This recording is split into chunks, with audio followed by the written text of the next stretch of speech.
Brendan here with Sons of Speed, and we are here with a very special guest, Adam Ferrara. You know him from Top Gear. You know him from a ton of TV and movies. He's just been up on stage here at the Chicago Improv, killing it. Absolutely killing it. And we had a great time. Adam, I know probably the number one question you ever get. Yeah. What's going on with Top Gear? Oh. And I heard a little birdie, you said the last Facebook Live you did that something is in the works. We still want to do stuff. So as soon as something becomes solid, I'll let you know. Well, yeah, we're definitely pulling for it. It was one of our favorite shows on TV. It's a great show. We had so much fun doing it. I mean, because we were fans of the original UK version. So like when this came, I had done another car show for the History Channel that didn't get picked up. And they asked me, do I know Top Gear? I said, yeah. And they said, we have the American rights. I'm like, don't screw it up. It's a perfect show, don't screw it up. They said, we want you to be a part of it. I'm like, I don't want to screw it up. And I had no interest of reading for the part of Clarkson. We didn't want to imitate the show. And they didn't want to do it either.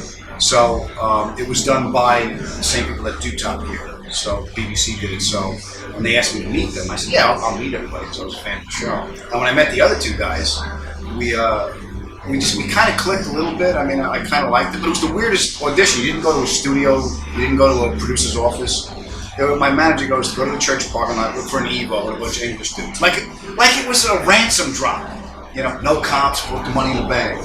So we get there. It was an Evo 9. I saw Tanner, the other guy, and Rutt, and they introduced us. We got the Evo. We just started doing donuts. A couple of English guys went, cut. Thank you, gentlemen. That was it. And I went back a couple of times. I think they were pretty much sold on Tanner and Rutt because I only went back and saw them, so it wasn't like different people. So I went back a few times and saw the guys again, and then it took a long process. It was about 4 or 5 months, and then they called up and offered me again. You could totally tell from the get-go that you guys had some chemistry, but it definitely gelled after the first year or two. I'll tell you exactly when it did. It was the first time we went to Alaska. Because we had a little bit there, we were kind of Alaska. The first time we went to Alaska, we were sleeping in the trucks for 6 days. And I remember sitting there looking at the guys and going, we're either going to bond over the show or we're going to fucking kill each other. And we did. That's where we actually found the show. That's what people wonder about. Are you actually sleeping in those trunks overnight? And it's cold. Yeah, you're really doing it. And it's cold. There's no hotel down the street that they're taking you to. No, we slept in those trucks. Tanner slept in, we slept in the Suburban. Like I didn't sleep in, I had a cage. I remember we put a big drop cloth over it when it rained, but we had the Suburban, and it was just nicer than that old Ford, so I slept in the back of the Suburban. Now, the first part of when the show first started out, you did have the formula from the UK Top Gear. Yeah. And which had the guests and the laughs with the celebrities.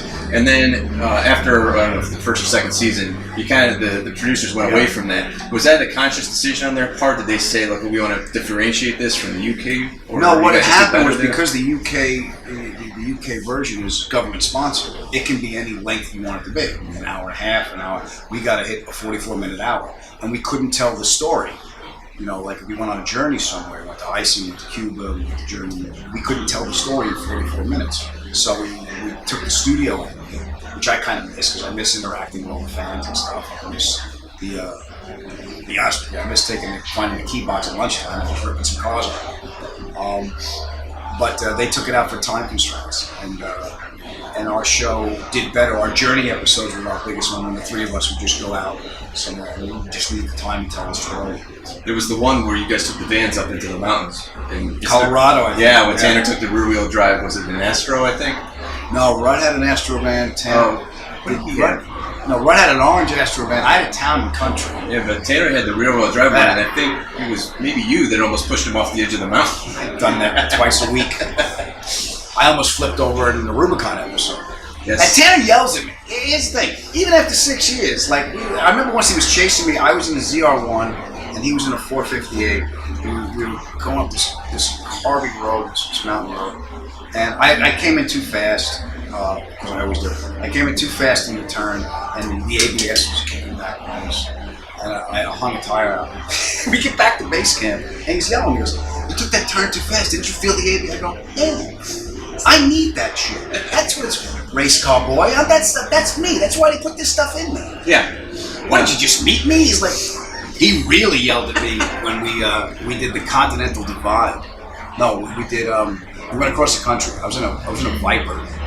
And I went through the Eisenhower Tunnel. Yes, you did. And he did it in a McLaren, and he did about $1.65, and the pavement was all uneven, and the tires on the bike were big.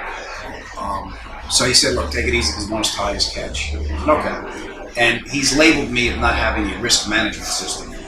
Because the throttle was usually either on or off. Yeah.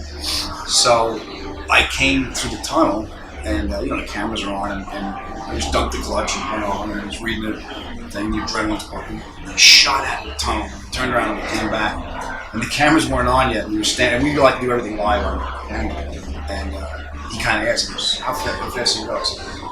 And so last time I looked down, it was like $1.47. You're a fucking idiot. He goes, what did I tell you? And he was genuinely mad. So he was yelling at me. You could see he was angry with me. And Rudd goes, that just means he loves you. That's a great Rudd. He has limited. Is that your inspiration for that voice on stage? What? Is that Rudd? No, I've had that voice for a while.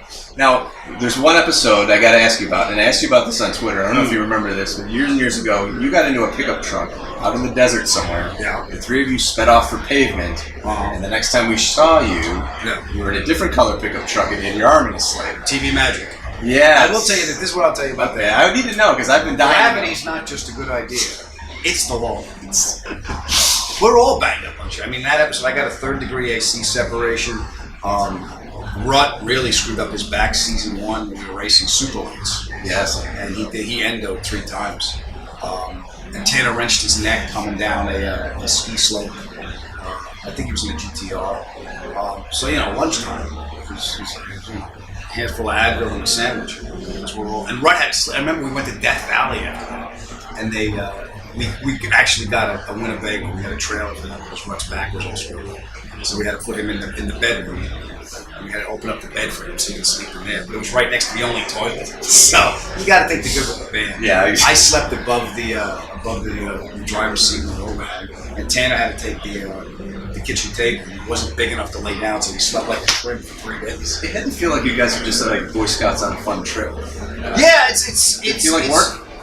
It's hardcore. It beats you up. It's a hard show to do.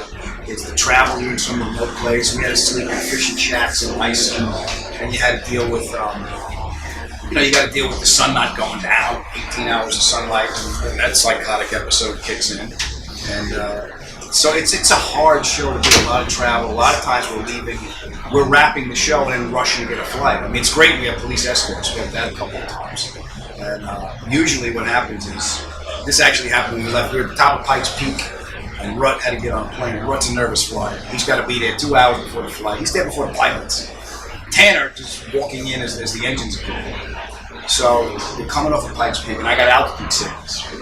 I was racing. I remember I had an AMG, a Mercedes wagon, and the turbos were choking because there's no air.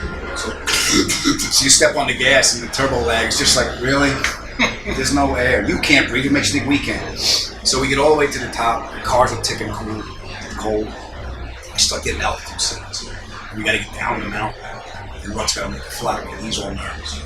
So Tanner's behind the wheel, and he's on the friggin' rev limiter. And we're going through this, and the altitude sickness is kicking in. I open up the window, and I'm throwing up outside the truck. And he can't pull over because Rutt's going to miss his flight.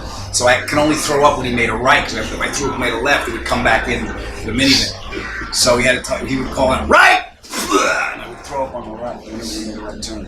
We all make sacrifices for our jobs. Yeah. That's a good one. Yeah. That shit doesn't happen on Nurse Jackie. I got a dressing room. I'm working with an Emmy-winning actress. I got better cable in dressing room than I do in my apartment in New York. Here's your sandwich. Go sleep in that truck. It's like camping. Yeah. You guys had the show with Trump. Yeah. Sold him the Bentley. You sold him the Bentley. Yeah. So, and of course now he's our president-elect. Uh-huh. What was he like behind the sscenes? Did you get to spend time with him? I mean, he came in, he did it, he left. I sold the Bentley. I looked at the other 2 guys. Well, that was good. You want to eat? That was it. He wasn't there that long. So. No. Yeah. Okay. Well, it's not every day you get to meet a future president. So. Yeah. Who knew at the time? Hold on. You got to pee? What are you doing? Oh, you're holding up your. Oh, does that mean he's like? Excuse me, I have. Oh, are we out of time here? One more question. All right. And the other event that happened is actually your last show. You went to Cuba. Yeah, that was great. And Fidel Castro, just passed away. I mean, we had nothing to do with it. timing is suspicious. Nothing to do with it. Those were great. First of all, we made it. Yeah, It was the you were the planes first TV show, I think, that modern. House of Lies was there when we were there. Okay. And I think Conan was there before us. But they took us all around. They knew the show.